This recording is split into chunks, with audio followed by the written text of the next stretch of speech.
Mathai thai mamangayda khunggang macha ama leirame. Khunggang adu yamna sui, misu yamna tadaba mafamni. Ching mayamna koisilaga leiba mafam amakhakni. Mafam maduda thoibicha kaubi leisabi macha ama leirame. Thoibichagini haibada kanamada hanna tuna yengbinaba leiramde. Mama mapasu nganna kainakhiba maramna ma masana thijaraga hingba nupi macha amakhakni. Makhoigi leikainade thoibichase maram yamna moi. Angang oina yumgi thabak inkhang loina haina mayamna yamna nungsinarami. Atopa kharanade macha singwaraknabada thoibichagi matau tamu haina hainaribane. Thoibichase chahi 13-19 sura abane.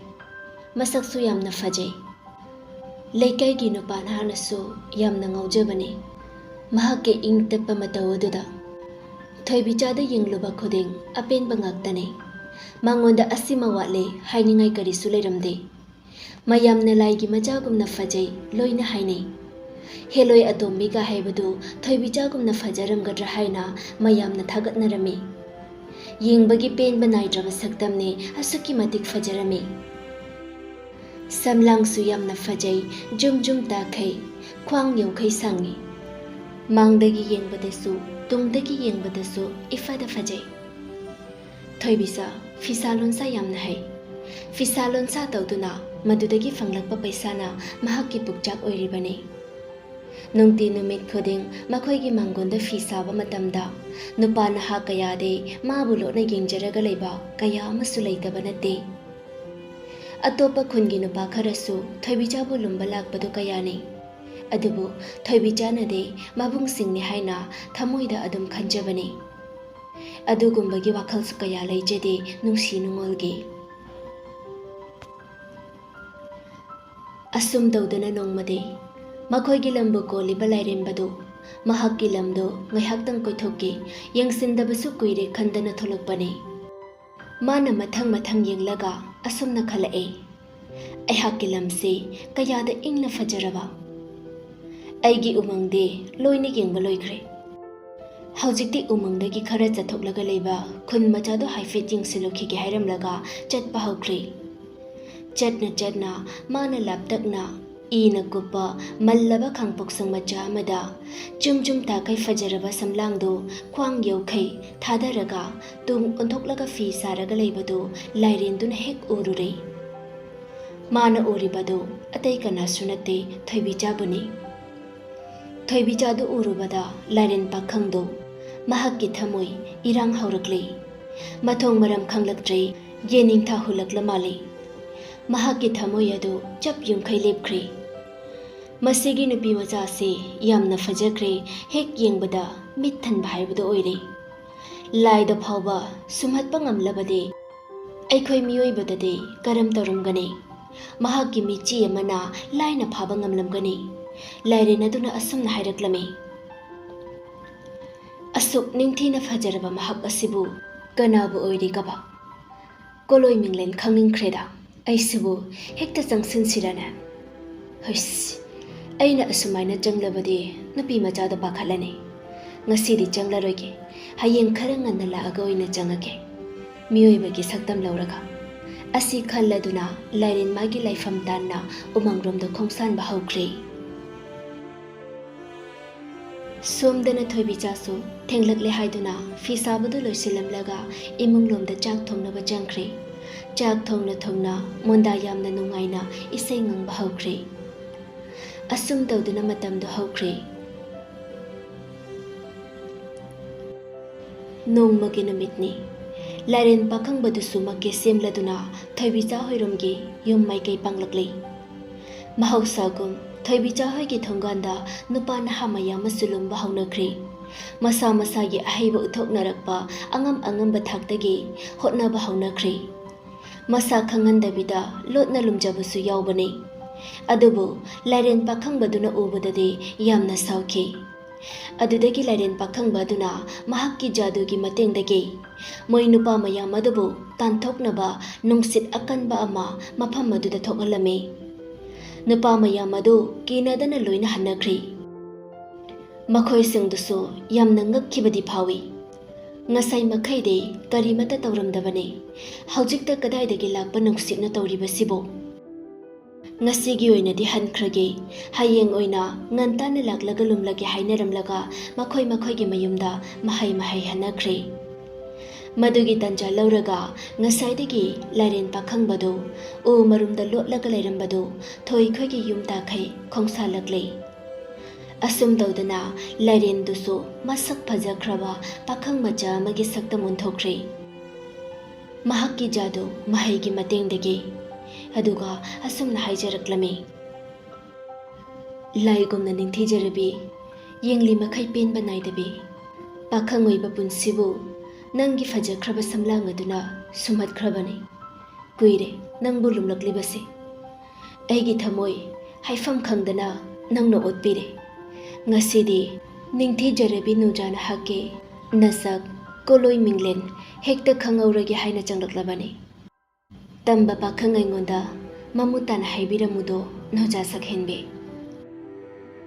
ꯂꯥꯏꯔꯦꯟ ꯄꯥꯈꯪ ꯑꯗꯨꯅ ꯍꯥꯏꯕ ꯃꯈꯣꯟ ꯇꯥꯔꯕꯗ ꯊꯣꯏꯕꯤꯆꯥꯗꯨ ꯃꯅꯤꯡꯔꯣꯝꯗ ꯇꯞꯅ ꯑꯣꯟꯊꯣꯛꯂꯛꯄꯅꯤ꯫ ꯃꯁꯛ ꯐꯖꯈ꯭ꯔꯕ, ꯃꯁꯥ ꯃꯎꯁꯨ ꯐꯕ, ꯋꯥꯡ ꯆꯥꯎꯈ꯭ꯔꯕ ꯂꯥꯏꯔꯦꯟꯗꯨ ꯂꯦꯞꯂꯒ ꯂꯩꯔꯝꯕꯗꯨ ꯎꯔꯦ꯫ ꯌꯦꯡꯂꯤ ꯃꯈꯩ ꯄꯦꯟꯗ꯭ꯔꯦ ꯊꯣꯏꯕꯤꯆꯥ ꯃꯥꯁꯨ꯫ ꯃꯥꯕꯨ ꯎꯕꯗ ꯉꯥꯏꯍꯥꯛꯇꯤ ꯇꯔꯪ ꯑꯃꯗ ꯂꯩꯈꯤ꯫ ꯃꯍꯥꯛꯀꯤ ꯐꯖꯕ ꯃꯁꯛꯇꯨ ꯎꯕꯗꯒꯤ ꯉꯥꯏꯍꯥꯛ ꯋꯥꯈꯜ ꯑꯃꯗ ꯇꯥꯎꯔꯨꯔꯦ꯫ ꯀꯅꯥ ꯑꯣꯏꯔꯤ ꯀꯕꯥ ꯑꯣꯟꯊꯣꯛꯅ ꯐꯖꯈ꯭ꯔꯦꯗ, ꯃꯥꯅ ꯑꯩꯈꯣꯏꯗ ꯀꯩꯗꯧꯕ ꯆꯪꯂꯛꯂꯤꯕ? ꯑꯩꯈꯣꯏ ꯁ꯭ꯋꯥꯏꯗꯒꯤ ꯃꯥꯟꯗꯦ ꯍꯥꯏꯅ ꯈꯜꯂꯒ ꯍꯪꯂꯛꯂꯝꯃꯤ꯫ ꯏꯕꯨꯡ ꯅꯪꯕꯨ ꯀꯅꯥꯅꯣ? ꯅꯨꯖꯥꯏꯒꯤ ꯅꯥꯛꯇꯝꯅ ꯂꯥꯛꯂꯤꯕꯁꯤꯕꯣ? ꯅꯪꯕꯨ ꯀꯅꯥ ꯊꯤꯔꯛꯄꯅꯣ? ꯅꯪꯁꯦ ꯑꯩꯈꯣꯏ ꯑꯁ꯭ꯋꯥꯏꯒꯤ ꯑꯅꯛꯄꯗꯒꯤꯁꯨ ꯃꯥꯟꯗꯦ꯫ ꯂꯥꯏꯔꯦꯟꯗꯨꯅ ꯈꯨꯝꯂꯛꯂꯝꯃꯤ: ꯅꯨꯖꯥ, ꯅꯪꯕꯨ ꯍꯦꯛ ꯎꯔꯨꯕ ꯃꯤꯀꯨꯞꯇꯒꯤ ꯑꯩ ꯅꯪꯕꯨ ꯄꯥꯝꯈ꯭ꯔꯕꯅꯤ꯫ ꯅꯪꯕꯨ ꯂꯨꯝꯖꯔꯛꯄꯁꯨ ꯀꯨꯏꯔꯦ꯫ ꯑꯗꯣ ꯑꯩ ꯏꯊꯟꯇ ꯃꯩꯁꯛꯁꯦ ꯈꯪꯕ ꯉꯝꯁꯜꯂꯛꯇ꯭ꯔꯕꯒꯤ ꯅꯨꯖꯥ ꯅꯪꯒꯤ ꯅꯅꯥꯛꯇꯝꯅ ꯂꯥꯛꯆꯕꯅꯦ꯫ ꯅꯨꯖꯥꯅ ꯍꯛꯀꯤ ꯂꯩꯅꯝꯗꯣ ꯈꯣꯏꯃꯨ ꯀꯅꯥꯗꯁꯨ ꯌꯧꯍꯟꯅꯤꯡꯗꯦ, ꯏꯊꯟ ꯈꯛꯀꯤ ꯑꯣꯏꯖꯔꯒꯦ, ꯅꯪꯒꯤ ꯁꯝꯕꯟ ꯆꯤꯛꯅ ꯈꯥꯖꯔꯒꯦ ꯍꯥꯏꯅ ꯅꯐꯝꯗ ꯅꯤꯕ ꯂꯥꯛꯆꯔꯤꯕꯅꯤ꯫ ꯊꯣꯏꯕꯤꯆꯥꯗꯨ ꯉꯥꯏꯍꯥꯛꯇꯤ ꯈꯟꯖꯅꯩ, ꯑꯗꯨꯕꯨ ꯃꯃꯥꯡꯗ ꯃꯁꯛ ꯐꯖꯈ꯭ꯔꯕ ꯄꯥꯈꯪ ꯑꯃꯅ ꯊꯃꯣꯏ ꯁꯦꯡꯅ ꯍꯥꯏꯖꯕꯗꯨ ꯃꯍꯥꯛꯁꯨ ꯌꯥꯔꯣꯏ ꯍꯥꯏꯕ ꯉꯝꯗ꯭ꯔꯦ꯫ ꯅꯨꯄꯥꯗꯨꯒꯤ ꯃꯤꯠꯌꯦꯡ ꯑꯃꯅ ꯅꯨꯖꯥ ꯑꯗꯨꯒꯤ ꯄꯨꯛꯅꯤꯡ ꯋꯥꯈꯜ ꯂꯣꯏꯅ ꯆꯤꯡꯁꯤꯟꯍꯟꯈ꯭ꯔꯦ꯫ ꯊꯣꯏꯕꯤꯆꯥ ꯏꯀꯥꯏꯔꯞ ꯇꯧꯅ: ꯏꯕꯨꯡ, ꯅꯪꯒꯤ ꯃꯤꯡꯗꯤ ꯀꯩ ꯀꯧꯒꯦ? ꯃꯤꯡ ꯂꯩꯐꯝ ꯑꯝꯇ ꯈꯪꯖꯕ ꯌꯥꯒꯗ꯭ꯔꯣ? ꯂꯥꯏꯔꯦꯟꯗꯨꯅ ꯑꯗꯨꯝꯅ ꯍꯥꯏꯔꯛꯂꯝꯃꯤ: ꯑꯩꯒꯤ ꯃꯤꯡꯅ ꯈꯝꯕ ꯀꯧꯏ, ꯂꯩꯐꯝꯅ ꯈꯔ ꯑꯔꯥꯞꯄꯗꯒꯤꯅꯤ꯫ ꯑꯗꯣ ꯅꯣꯖꯥ ꯁꯛꯍꯦꯟꯕꯤ ꯅꯪꯒꯤꯗꯤ?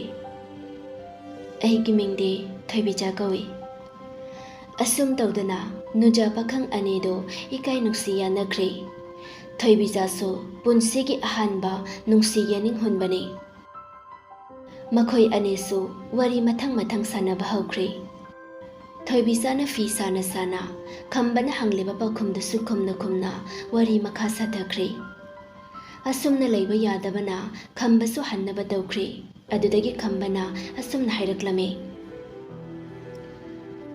ꯊꯣꯏꯕꯤꯆꯥ ꯅꯨꯡꯁꯤꯕꯤ, ꯑꯩ ꯑꯃꯨꯛ ꯍꯜꯂꯒꯦ꯫ ꯅꯅꯥꯛꯇ ꯂꯦꯡꯗꯅ ꯑꯗꯨꯃꯛ ꯂꯩꯅꯤꯡꯕꯅꯤ, ꯑꯗꯨꯕꯨ ꯃꯇꯝꯁꯤꯅ ꯌꯥꯗ꯭ꯔꯦ꯫ ꯑꯩꯕꯨꯁꯨ ꯌꯨꯝꯂꯣꯝꯗ ꯀꯣꯏꯊꯤ ꯊꯤꯅꯔꯝꯃꯅꯤ꯫ ꯑꯩ ꯆꯠꯂꯨꯈꯤꯒꯦꯀꯣ, ꯍꯌꯦꯡ ꯉꯟꯇꯥꯅ ꯂꯥꯛꯑꯒꯦ꯫ ꯊꯣꯏꯕꯤꯆꯥꯅ: ꯍꯣꯏ ꯏꯕꯨꯡ, ꯍꯟꯅꯕ ꯇꯧꯕꯤꯔꯣ, ꯊꯦꯡꯈ꯭ꯔꯦ꯫ ꯋꯥꯔꯤ ꯅꯨꯡꯉꯥꯏꯔꯤꯉꯩꯗ ꯃꯇꯝꯁꯤꯁꯨ ꯈꯪꯍꯧꯗ꯭ꯔꯦ꯫ ꯑꯩ ꯑꯁ꯭ꯋꯥꯏ ꯐꯥꯎ ꯂꯦꯞꯄꯤꯒꯦ꯫ ꯑꯁꯤ ꯍꯥꯏꯅ ꯑꯅꯤꯗꯨꯁꯨ ꯊꯣꯡꯒꯥꯜꯂꯣꯝꯗ ꯊꯣꯛꯂꯛꯏ꯫ ꯂꯩꯍꯧꯔꯣꯀꯣ, ꯑꯃꯨꯛ ꯆꯠꯂꯒꯦ꯫ ꯍꯌꯦꯡ ꯑꯩ ꯂꯥꯛꯇ꯭ꯔꯤ ꯐꯥꯎꯕ ꯑꯩꯕꯨ ꯉꯥꯏꯔꯝꯃꯨꯀꯣ꯫ ꯑꯁꯤ ꯍꯥꯏꯔꯝꯂꯒ ꯂꯥꯏꯔꯦꯟꯗꯨꯁꯨ ꯃꯥꯒꯤ ꯂꯩꯐꯝ ꯇꯥꯟꯅ ꯍꯟꯈ꯭ꯔꯦ꯫ ꯑꯁꯨꯝ ꯇꯧꯗꯨꯅ ꯊꯣꯏꯕꯤꯆꯥꯁꯨ ꯃꯍꯥꯛꯀꯤ ꯃꯌꯨꯝ ꯇꯥꯟꯅ ꯆꯪꯂꯛꯏ꯫ ꯃꯥꯅ ꯆꯪꯈꯤꯕꯗꯨ ꯎꯕꯗꯒꯤ ꯂꯥꯏꯔꯦꯟ ꯑꯗꯨ ꯈꯔ ꯂꯥꯞꯇꯛꯅ ꯆꯠꯂꯒ ꯊꯣꯏꯕꯤꯆꯥꯅ ꯎꯔꯔꯣꯏꯗꯧꯕ ꯃꯐꯝ ꯌꯧꯔꯕ ꯀꯥꯟꯗ ꯃꯁꯥꯒꯤ ꯁꯛꯇꯝ ꯂꯥꯏꯔꯦꯟ ꯑꯗꯨ ꯎꯠꯊꯣꯛꯑꯒ ꯆꯠꯈ꯭ꯔꯦ꯫ ꯃꯈꯣꯏ ꯑꯅꯤꯁꯨ ꯐꯅ ꯀꯨꯏꯅ ꯂꯣꯏꯅꯔꯕꯅꯤ꯫ ꯃꯁꯥ ꯌꯥꯅꯗꯨꯅ ꯂꯥꯏꯔꯦꯟ ꯑꯗꯨꯁꯨ ꯊꯣꯏꯕꯤꯆꯥꯒꯤ ꯃꯌꯨꯝꯗ ꯅꯨꯡꯇꯤ ꯅꯨꯃꯤꯠ ꯈꯨꯗꯤꯡꯒꯤ ꯂꯥꯛꯇꯨꯅ ꯑꯐ ꯐꯠꯇ ꯇꯥꯅꯗꯨꯅ ꯌꯥꯝꯅ ꯃꯅꯨꯡ ꯌꯧꯈꯩ ꯄꯠ ꯇꯠꯅ ꯅꯨꯡꯁꯤꯅꯈ꯭ꯔꯕꯅꯤ꯫ ꯃꯇꯝꯗꯤ ꯑꯁꯨꯝ ꯍꯧꯈ꯭ꯔꯦ꯫ ꯂꯥꯏꯔꯦꯟ ꯑꯗꯨꯁꯨ ꯋꯥꯈꯜ ꯌꯥꯝꯅ ꯅꯨꯡꯉꯥꯏꯖꯗ꯭ꯔꯕꯅꯤ꯫ ꯊꯣꯏꯕꯤꯆꯥꯒꯤ ꯈꯜꯂꯒꯁꯨ ꯌꯥꯝꯅ ꯃꯤꯄꯥꯏꯖꯩ꯫ ꯃꯔꯝꯗꯤ ꯀꯣꯟꯅ ꯃꯥꯁꯤ ꯂꯥꯏꯔꯦꯟꯅꯤ ꯈꯪꯂꯛꯂꯕꯗꯤ ꯊꯣꯏꯕꯤꯆꯥꯅ ꯃꯉꯣꯟꯗꯒꯤ ꯂꯥꯞꯊꯣꯛꯈꯤꯒꯗ꯭ꯔꯥ ꯍꯥꯏꯅ ꯈꯜꯂꯒ ꯃꯥꯁꯤ ꯊꯣꯏꯕꯤꯆꯥꯉꯣꯟꯗ ꯋꯥꯁꯤ ꯍꯥꯏꯕ ꯉꯝꯗꯅ ꯂꯩꯕꯅꯤ꯫ ꯅꯣꯡꯃꯗꯤ ꯈꯝꯕꯁꯨ ꯊꯣꯏꯕꯤꯆꯥ ꯈꯣꯏꯒꯤ ꯌꯨꯝꯗ ꯂꯥꯛꯂꯝꯃꯤ꯫ ꯃꯥꯅ ꯍꯦꯛ ꯆꯪꯂꯛꯄꯗ ꯊꯣꯏꯕꯤꯆꯥꯅ ꯂꯩꯔꯤꯕ ꯃꯅꯥꯛꯇ ꯌꯥꯏꯉꯪ ꯁꯣꯏꯗꯣꯛꯑꯒ ꯐꯧꯔꯒ ꯂꯩꯔꯝꯕꯗꯨ ꯎꯕꯗꯒꯤ ꯃꯍꯥꯛꯀꯤ ꯃꯁꯥꯗ ꯏꯍꯩ ꯍꯩꯅꯗꯕ ꯄꯣꯛꯂꯛꯂꯝꯃꯤ꯫ ꯑꯗꯨꯕꯨ ꯊꯣꯏꯕꯤꯆꯥ ꯅꯨꯡꯁꯤꯕꯒꯤ ꯃꯌꯥꯏꯅ ꯃꯥ ꯀꯔꯤꯁꯨ ꯇꯧꯗꯕ ꯁꯥꯔꯒ ꯊꯣꯏꯕꯤꯆꯥꯒꯤ ꯃꯅꯥꯛ ꯇꯝꯅ ꯆꯪꯂꯛꯂꯒ ꯐꯝꯂꯝꯃꯤ꯫ ꯊꯣꯏꯕꯤꯆꯥꯅ ꯈꯝꯕꯕꯨ ꯎꯔꯒ ꯍꯥꯏꯔꯛꯂꯝꯃꯤ, "ꯏꯕꯨꯡ, ꯅꯁꯥ ꯅꯨꯡꯉꯥꯏꯇꯕ꯭ꯔꯥ? ꯌꯥꯝꯅ ꯆꯣꯛꯊꯅ ꯎꯏꯌꯦ, ꯀꯩꯗꯧꯔꯒꯦ?" ꯂꯥꯏꯔꯦꯟꯗꯨꯅꯁꯨ ꯈꯨꯝꯂꯛꯂꯝꯃꯤ, "ꯀꯩꯁꯨ ꯇꯧꯗꯦꯗ, ꯁꯨꯝ ꯂꯝꯁꯪꯂꯛꯄꯒꯤ ꯋꯥꯔꯦ, ꯑꯗꯨꯒꯤꯅꯤ, ꯀꯩꯁꯨ ꯊꯣꯏꯗꯣꯛꯄ ꯅꯠꯇꯦꯗ꯫ ꯑꯗꯨꯒꯤ ꯃꯍꯨꯠ ꯅꯨꯡꯁꯤꯕ ꯋꯥꯔꯤ ꯁꯥꯔꯣ, ꯑꯩ ꯇꯥꯔꯒꯦ." ꯑꯁꯤ ꯍꯥꯏꯅꯔꯒ ꯃꯈꯣꯏ ꯑꯅꯤꯁꯨ ꯃꯍꯧꯁꯥꯒꯨꯝ ꯋꯥꯔꯤ ꯑꯃꯨꯛ ꯁꯥꯟꯅꯕ ꯍꯧꯈ꯭ꯔꯦ꯫ ꯑꯗꯨꯗꯒꯤ ꯂꯥꯏꯔꯦꯟ ꯑꯗꯨꯅ ꯍꯪꯂꯛꯂꯝꯃꯤ, "ꯑꯁꯨꯛ ꯀꯨꯏꯅ ꯑꯩꯈꯣꯏ ꯑꯅꯤ ꯂꯣꯏꯅꯔꯛꯏꯁꯦ, ꯅꯪꯁꯨ ꯅꯣꯡꯃꯇꯁꯨ ꯅꯍꯥꯛꯀꯤ ꯏꯃꯨꯡꯒꯤ ꯋꯥꯔꯤ ꯁꯥꯔꯛꯇꯦ꯫ ꯅꯪꯒꯤꯅꯦ ꯍꯥꯏꯕꯗ ꯀꯅꯥꯁꯨ ꯂꯩꯇꯕ꯭ꯔꯣ? ꯑꯩꯅ ꯂꯥꯛꯏꯕ ꯈꯨꯗꯤꯡꯗ ꯅꯊꯟꯗ ꯑꯗꯨꯝ ꯂꯩꯔꯝꯃꯤ꯫ ꯉꯁꯤꯗꯤ ꯅꯪꯒꯤ ꯏꯃꯨꯡꯒꯤ ꯋꯥꯔꯤ ꯂꯤꯔꯛꯑꯣ, ꯑꯩ ꯇꯥꯒꯦ." ꯃꯥꯅ ꯑꯗꯨ ꯍꯪꯂꯛꯄꯗ ꯊꯣꯏꯕꯤꯆꯥꯗꯨ ꯃꯤꯠꯂꯨ ꯄꯤꯔꯥꯡ ꯆꯦꯜꯂꯛꯏ꯫ ꯐꯖꯈ꯭ꯔꯕ ꯁꯖꯤ ꯃꯤꯇꯥ ꯑꯅꯤꯗꯨ ꯄꯤꯔꯥꯡꯅ ꯄꯤꯛ ꯊꯟꯈ꯭ꯔꯦ꯫ ꯑꯗꯨꯒ ꯅꯨꯡꯉꯥꯏꯇꯅ ꯈꯝꯕꯕꯨ ꯌꯦꯡꯂꯒ ꯍꯥꯏꯔꯛꯂꯝꯃꯤ, "ꯑꯩꯕꯨ ꯄꯣꯛꯄꯤꯔꯝꯕ ꯏꯃꯥ ꯕꯕꯥꯗꯤ ꯁꯤꯡ ꯆꯟꯕꯅꯤ ꯍꯥꯏꯅ ꯆꯠꯈ꯭ꯔꯒ ꯊꯋꯥꯏ ꯌꯥꯎꯗ꯭ꯔꯕ ꯍꯛꯆꯥꯡꯗꯒꯤ ꯑꯣꯏꯅ ꯌꯨꯝꯗ ꯍꯜꯂꯛꯈꯤ꯫ ꯑꯗꯨ ꯃꯇꯝꯗ ꯑꯩꯗꯤ ꯌꯥꯝꯅ ꯑꯉꯥꯡ ꯑꯣꯏꯔꯤ, ꯆꯍꯤ 7-9 ꯑꯗꯨꯒꯤ ꯃꯌꯥꯏꯗ ꯂꯩꯔꯝꯒꯅꯤ꯫ ꯄꯤꯛꯈ꯭ꯔꯕ ꯃꯆꯥ ꯑꯩꯕꯨ ꯊꯥꯗꯣꯛꯂꯝꯂꯒ ꯆꯠꯈ꯭ꯔꯦ, ꯃꯈꯣꯏ ꯂꯣꯏꯅ ꯆꯠꯈ꯭ꯔꯦ." ꯑꯁꯤ ꯍꯥꯏꯅ ꯊꯣꯏꯕꯤꯆꯥꯗꯨ ꯍꯤꯛ ꯂꯥꯎꯈꯩ ꯃꯈꯣꯜ ꯊꯣꯛꯅ ꯀꯞꯂꯛꯂꯝꯃꯤ꯫ ꯈꯝꯕꯅ, "ꯊꯣꯏꯕꯤꯆꯥ, ꯑꯩꯅ ꯅꯪꯕꯨ ꯑꯃꯨꯛ ꯀꯞꯍꯜꯂꯕꯣ? ꯁꯦ, ꯌꯥꯔꯦ ꯇꯣ, ꯅꯪ ꯋꯥꯔꯝꯃꯅꯤ꯫ ꯉꯁꯤꯗꯤ ꯐꯤꯁꯨ ꯁꯥꯎꯔꯅꯨ, ꯄꯣꯊꯥꯔꯣ꯫ ꯑꯩꯁꯨ ꯆꯠꯈꯤꯅꯕ ꯇꯧꯔꯒꯦ, ꯑꯩ ꯏꯁꯥꯁꯦ ꯌꯥꯝꯅ ꯅꯨꯡꯉꯥꯏꯇ꯭ꯔꯦ, ꯆꯠꯂꯨꯈꯤꯒꯦꯀꯣ." ꯑꯁꯨꯝ ꯇꯧꯅ ꯂꯥꯏꯔꯦꯟꯗꯨ ꯊꯣꯛꯈ꯭ꯔꯦ꯫ ꯃꯁꯥꯗꯨ ꯌꯥꯝꯅ ꯅꯨꯡꯉꯥꯏꯇ꯭ꯔꯕꯅꯤ꯫ ꯉꯁꯥꯏꯗꯒꯤ ꯌꯥꯏꯉꯪꯒꯤ ꯃꯅꯝꯗꯨꯅ, ꯑꯗꯨꯕꯨ ꯊꯣꯏꯕꯤꯆꯥꯕꯨ ꯅꯨꯡꯁꯤꯕꯒꯤ ꯃꯥꯅ ꯀꯩꯁꯨ ꯇꯧꯗꯕ ꯁꯥꯔꯒ ꯌꯥꯏꯉꯪꯗꯣ ꯈꯨꯠꯅ ꯄꯥꯏꯕꯁꯨ ꯁꯥꯟꯅꯔꯨꯔꯦ꯫ ꯃꯈꯣꯏ ꯑꯅꯤꯁꯨ ꯉꯁꯤꯒꯤ ꯅꯨꯃꯤꯠꯇ ꯎꯅꯈꯤꯕ ꯑꯁꯤꯗꯒꯤ ꯑꯔꯣꯏꯕ ꯍꯥꯏꯕꯗꯨ ꯑꯣꯏꯔꯦ꯫ ꯊꯣꯏꯕꯤꯆꯥꯗꯤ ꯅꯨꯃꯤꯠ ꯈꯨꯗꯤꯡꯒꯤ ꯂꯥꯏꯔꯦꯟꯗꯨꯕꯨ ꯂꯥꯛꯄ ꯉꯥꯏꯖꯕꯅꯤ꯫ ꯂꯥꯛꯃꯟꯗꯕꯗꯒꯤ ꯃꯥꯅ ꯌꯥꯝꯅ ꯋꯥꯔꯧꯅ ꯍꯥꯏꯔꯛꯂꯝꯃꯤ, "ꯅꯪꯅ ꯑꯩꯁꯦ ꯄꯨ ꯄꯥꯡ ꯁꯨꯗꯕꯒꯤ ꯃꯆꯥꯅꯤ ꯈꯟꯗꯅ ꯑꯩꯉꯣꯟꯗꯒꯤ ꯂꯥꯞꯊꯣꯛꯂꯒꯦ, ꯑꯃꯨꯛ ꯍꯟꯅ ꯎꯅꯕ ꯂꯥꯛꯂꯔꯣꯏ ꯍꯥꯏꯔꯕ꯭ꯔꯥ?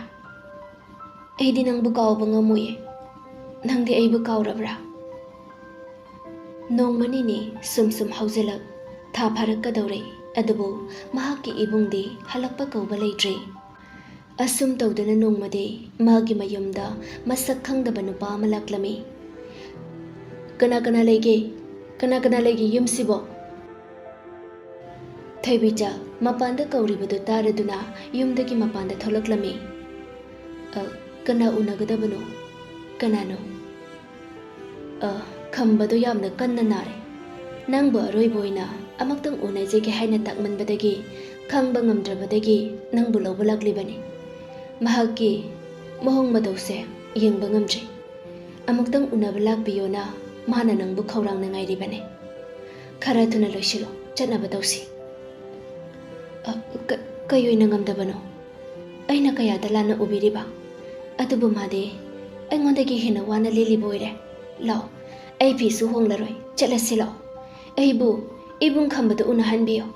ꯑꯩ ꯏꯕꯨꯡ ꯈꯝꯕ ꯎꯅꯤꯡꯕꯅ ꯉꯥꯎꯔꯕꯅꯤ. ꯃꯥꯕꯨ ꯎꯗꯕꯗ ꯆꯥꯛ ꯆꯥꯕꯁꯨ ꯆꯥꯅꯤꯡꯗ꯭ꯔꯦ, ꯆꯥꯅꯤꯡꯕꯒ ꯐꯥꯎ ꯍꯥꯏꯕꯁꯨ ꯌꯥꯗ꯭ꯔꯦ." ꯑꯁꯤ ꯍꯥꯏꯅ ꯃꯈꯣꯏ ꯑꯅꯤ ꯋꯥꯔꯤ ꯁꯥꯔꯒ ꯂꯥꯏꯔꯦꯟꯒꯤ ꯂꯩꯐꯝ ꯇꯥꯅ ꯄꯨꯔꯛꯂꯝꯃꯤ꯫ ꯊꯣꯏꯕꯤꯆꯥꯕꯨ ꯌꯥꯝꯅ ꯂꯨꯕ ꯄꯨꯈ꯭ꯔꯤ ꯑꯆꯧꯕ ꯑꯃꯒꯤ ꯃꯅꯥꯛꯇ ꯄꯨꯔꯛꯂꯝꯃꯤ꯫ ꯊꯣꯏꯕꯤꯆꯥꯗꯨ ꯉꯛꯂꯗꯨꯅ ꯍꯪꯂꯛꯂꯝꯃꯤ, "ꯏꯕꯨꯡ, ꯀꯩꯅꯣ ꯅꯪꯅ ꯄꯨꯔꯛꯏꯕ ꯃꯐꯝꯁꯤꯕꯣ? ꯑꯩ ꯚꯥꯞ ꯇꯥꯕ ꯉꯝꯗ꯭ꯔꯦ꯫ Ibung khambagi leifam hairaga pukri sida laklibasibu nupa aduna hairaklami. Thoibija nangna khangdaba mayam ama lei. Haujik madugi matam nate. Nangbu nabung khambana khaurangna ngairaga leiribani. Khara thuna chatnaba tausi. Aibu kamaina iroibusu haite. Aibu kamaina kalo hairino. Aidi sidi kanba ngamuye. Nupaduna adugide karimata khanganu ai leiri lao. Yaraba changasi. Asum tawdana makhoi anido pukri takai changba haukhre. Changna sumna khalaklami. Ibung khamba sebo kana oiri kaba. Mana ising manungda hingi sinade. Masi achamba midi oira maroi. Ekhoi miyoi na lamaroi. Saroi ngaroi gumba oira mane. Asi khalaga ising manungda jangkhri. Lairen adugi matik mayaidagi ma ising manungda laina yaukhri. Thoibijani hek yobada phamungda chawkhraba lairel ama kolaga leirambadu ubada thoibijado masam managa chak yungki. Mahakki thamoida akibana pik thankri. Thoibijagi wakhalda Lairen singduna aibu makhoigi machinja koinaba mafam masida moithem tawraga purakbani haina khallibani. Adubu yamna angakpa thaudok ama thokri. Haibadi Thoibijagi mamangda chawkhraba Lairendu khambagi saktamda olaklami. Aduga Lairenduna nungsina kauraklami. Thoibija aigi thawaidagi su hena nungsijabe. Nangse mi kanamadagi su oihaningde. Adubu aigi laibak asida asumna tho'o tamlambagine. Thoibija aise nangumba nati mihoiba nate. Aise nangna lairiba umangdubu koliba Lairen pakhangbadune. Aina nangbu nungsiba henmankibana aina miyoibagi saktam lauraga nanakta lakpane. Aisu nangbu ahanbada haidoknaba yamna kannadi hotnakibane. Adubu aina nangbu nungsiba henmanbana haidokpa ngamkidabane. Nangna aise Lairenne khanglabadi aingondagi lapthokkigadra khanbadagi ai kiki tamthokpa ngamhankide. Aduga aikhoi anina aroiba unaikiba numito nang ningsinglibra. Nakhoigi yumda yengang phorambado adu numitta nangna aibu isa nungaitabra hangido. Aikhoi Lairende yengangi manam taba yadabane. Adugi manam khaknattana ainasu khangdadana nangi wari taningaini hotnabada aina paiba sanarure. Aduna ai haujikdi aigi aroiba numit yaurabane. Nahandagi chatkiba yarabane. Adubu aina nangbu una haudana chatkibado ngamdabagi nangbu ngairambane. Asumna hairaga ngasai mana Thoibijagi mayum tamna thagiba mahakki manai adubu thaudarami. Inaya chanba asida leiriba amotba loinamak khaw amada khunchalo. Aduga Thoibijada pibikho. Thoibijasu ningamdana yamna kapki. Ebo nangna ebo asuk yamna nungsibiramgani haiba ai nongmadasu khallude. Ainasu nangbudi thamoi sengna nungsijaki. Ibungna aingonda nahaki asengbadu loina tamlamlabadi ainasu khanglamlabadi ngasigi oiribase oiramoidobane. Ibung nangna adugi numita uhakibado aisu yamnadi nungaite. Nangdi yamna wana khanglamlaba oire. Adugi numit ado amuk halo yararoi. Aina khanglamlabadi yangangdusu phauramloi.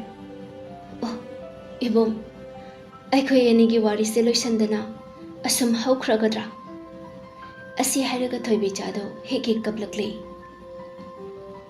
Thoibija handagi mapokda thongnadrabasu mathangi mapoktade aisu nakhoigumna miyoiboina poklamgiko. Aduda nangsu aibu ngairamo. Asi hairamlaka Lairendo mahakki aroiba numit haibadu oikri. Lairen aduna sikhibada mahakki Lairengi saktamdu onthokri. Thawai yaudana taraga lairibadu ubada Thoibijasu akiba leitana Lairendubu kolaga kanna kappa haukri. Asum tawdana Thoibicha amadi Lairen ki nungsi banthong yauba ngamdana mafam adubu thadoklamlaga Thoibicha su chakkhri. Thoibicha gi khwaidagi nungsijaba thawaini khanna leijaramba makhoi anina sagatkiba manglan kayado ngasigi numit asidadi macheta khaithugaikhrei.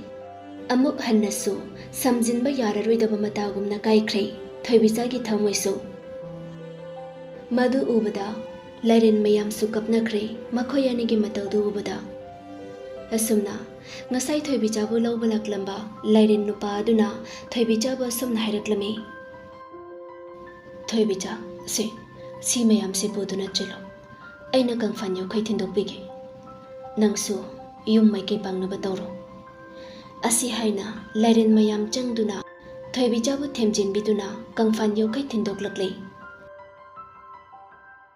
Kairaba thamoido puduna halli mahaki ina kupa khangpok sangdu takai kapna halai. Kapmandana wara male mayum yobada masado patmandana ngayhak tumthakri asum tawdana numittu su hawkri. Ayuk yahaurakpada chawkhraba Ningthou konungbu su hena chawba amada tumduna leirambagi khangprek khangi Thoibichado. Hatu chenthoraklaga mapalomda tholai. Aduga mana leiribase kanagi yum oirabano khallaga tholakpani. Adubu mahakki mafam oiraga leirambada mahak yamna ngakhi. Mana asumna khalaklame. Lambidi onnadre. Adubu aina leiriba yumsidi onnare. Aigi yumdubu siro. Ina kuplamlaga haujikti Ningthougi konungbu su hena chawkhre haina khalamlaga ngarang mangonda khawda pirambadu karino yengningna amuk manung tamkhai chensinkhre. Aduga khawdu hangdoktuna yengbada sanagi sana ngakta pik thankai yauraga leirambadu ubada thoi yamna nungaikhi ngakpasu phawkhri. Adubu kaya nungairamlabasu mahakki thawai mangni khanjaramba mahaknade mahakbu thadoklamlaga chatkibado yamna nungaijaramde. Asum oidunasu hawkhrabadi hawkhre haina thadoklamlaga chatkibado yamna nungaijaramde. Asum oiduna nongmu nongma hawkhi nini hawkhi asum hawkhiduna Thoibicha su leisa mapung phari. Lairen adugi wakhalsu khara makti kawkhre. Khul adudagi masak mataw fajakhraba pakhang amana Thoibicha bu luhongnaba takmanbadagi Thoibicha su takmanbadu henmallakpadagi khangba ngamdraduna luhongba adu yathokkhre. Asum tawduna nupa aduga Thoibicha aduga Lairen adugi mapandagi yamna nungaina pankhirame.